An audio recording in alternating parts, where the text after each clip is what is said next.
Today's Broncos Breakdown is presented to you by Aura, an all-in-one digital safety company that helps you and your wallet and everything under the umbrella when you are online stay protected. So make sure you get your free trial started today at aura.com/chatsports. We're going to tell you more about their awesome services later on in the show. But the show today is all about training camp battles. We're entering the month of July pretty soon, so we're going to peek ahead a little bit as the Broncos training camp will get started at the end of July. So here are my top 5 training camp battles to watch for. But first, I want to toss this question out there. What moment do you think was a better moment in Broncos history?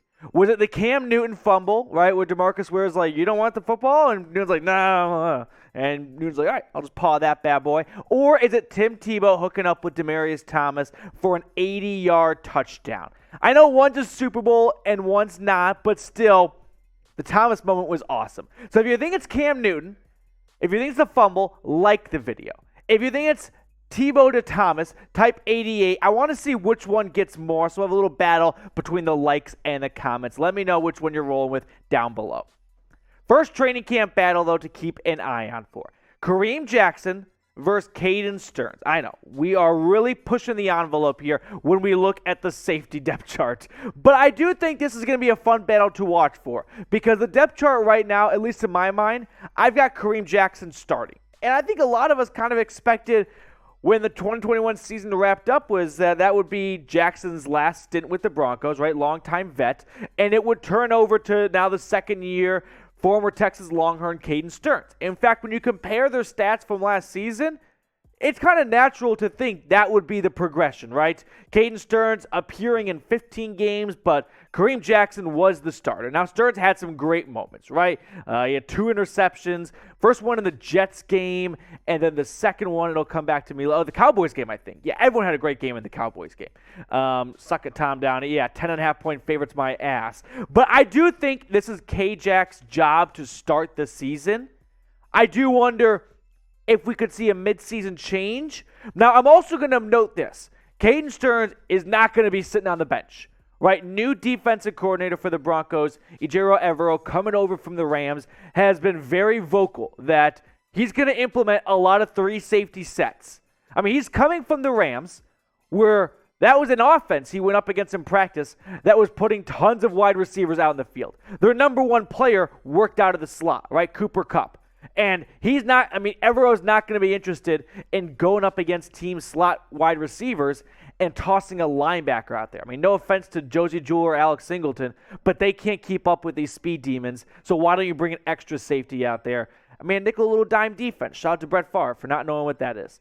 Next training camp battle up on the docket. Quinn Meinerz just versus the entire offensive line. Right? I don't care if it's Cush, Glasgow, or Reisner. He's coming for someone's job, right? On the depth chart right now, I don't have him as a starter because I don't think the Broncos, when they put out their first team offense in training camp, will have Meinerz come out there. Maybe he takes it right, he starts at right guard early on, but I think ultimately Meinerz will start somewhere, right? It just feels like it's bound to happen. The guy put out some awesome tape last year. We saw Reisner and Glasgow go down and Meinerz step in. And when he stepped in, it was a little bit like, wow, this is a blessing in disguise because the belly is just flipping pancakes out on the gridiron right now. We have more on this to get to in just a moment, but I want to tell everyone about our proud sponsor today, Aura. Here's a really cool feature Aura offers you guys. So if you ever have your credit card, your debit card, or whatever card you have hacked, Aura is going to offer you real-time suspicious alerts. So that way, some hacker doesn't get your credit card and puts a huge hotel bill and says they don't watch the movies that they definitely watch and run up that room service bill all on your dime. So make sure you get started today with Aura because we shop, we bank, we do everything online. And Aura is offering the Broncos Country fan base a limited time 14-day free trial. You got to get started today. Aura.com/chatsports. That link's in the comments and the description of today's video. Going back to the belly versus, right now we'll call it Graham Glasgow battle, okay? Now remember, Glasgow took a $5.3 million pay cut back in January to stay on the roster. He's a veteran, started his career, if memory serves, in Detroit, comes over in free agency. I don't think he doesn't want to pack things up and move. Moving sucks. So he takes the $5.5 million pay cut to stay with the Broncos and bet on himself a little bit that he can win this job and prove that that contract he got is a good idea. It was a good investment in himself.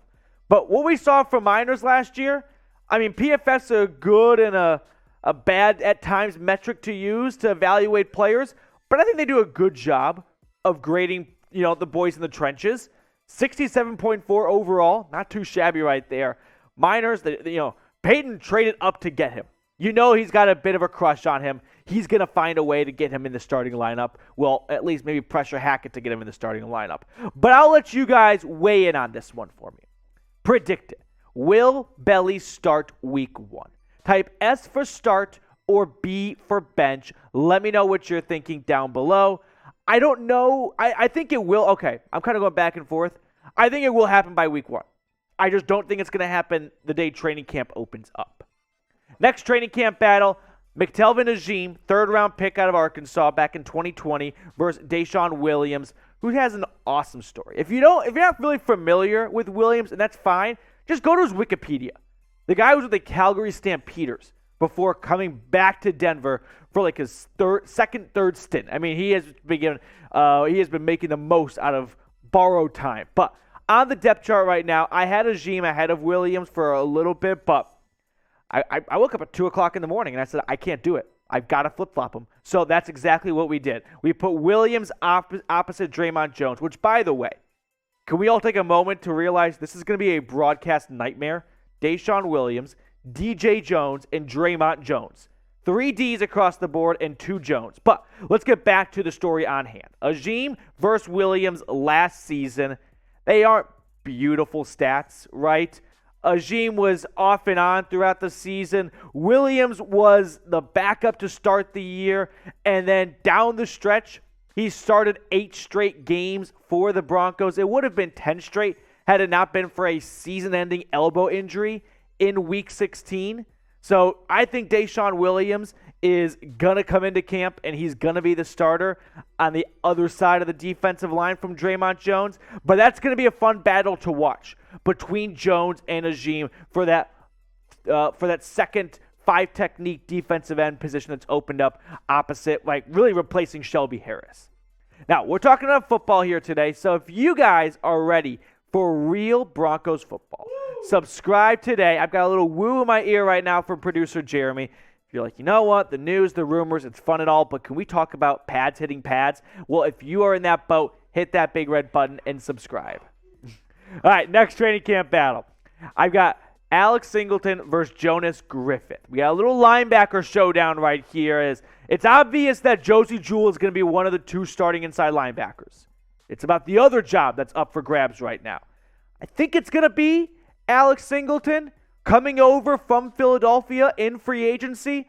I mean, he got double the snaps of Jonas Griffith last year, so that's why he's going to have some prettier stats. But, I mean, when the Broncos traded for Jonas Griffith last year, I wasn't doing cartwheels or anything, right? It was a special teams move, and San Francisco wanted a late day 3 pick, and the Broncos saw something in him, and credit to Peyton because he spotted, in my opinion, a hidden gem.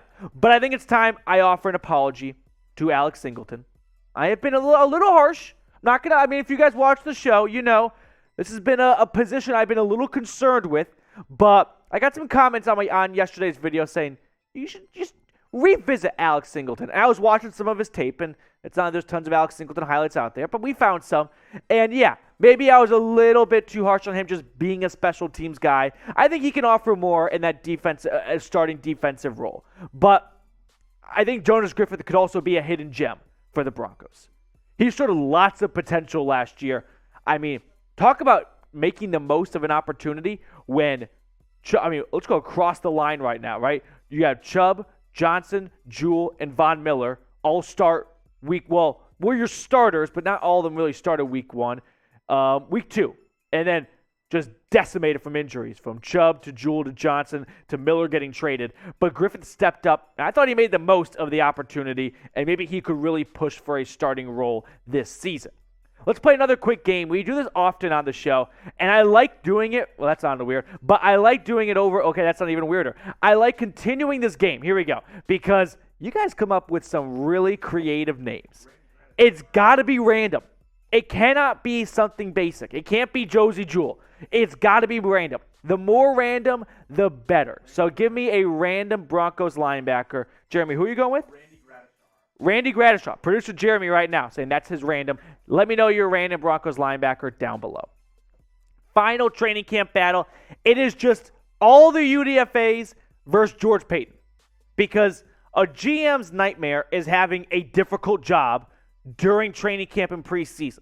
When players make it difficult for him to do his job, that means he's got more than 53 talented players on his roster on the field, and he's got to start whittling it down.